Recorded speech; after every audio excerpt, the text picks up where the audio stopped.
თეორიულად ავხსნათ და პარალელურად ვეცდებით რომ კადრებიც შემოგთავაზოთ.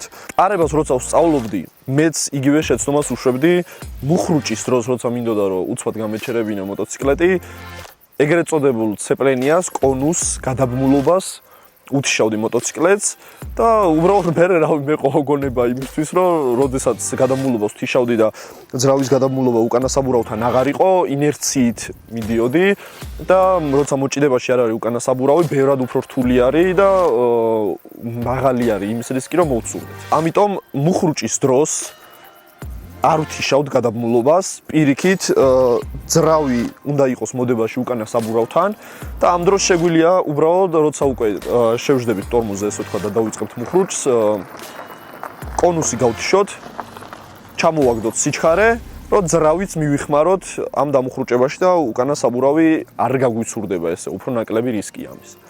ამიტომ პირველი და დაუწერელი კანონი არის ის, რომ მუხრუჭის დროს გადაბმულობას არ ვთიშავთ, ანუ ეგრეთ წოდებულ ცეპლენიას არ უჭერთ. ჯერ ვამუხრუჭებთ, მერე უკვე შეგვიძლია რაღაც დროის 1 და 2 წამის მერე ვიხმაროთ კონუსის და სიჩქარები ჩამოვყაროთ მოტოციკლეტს.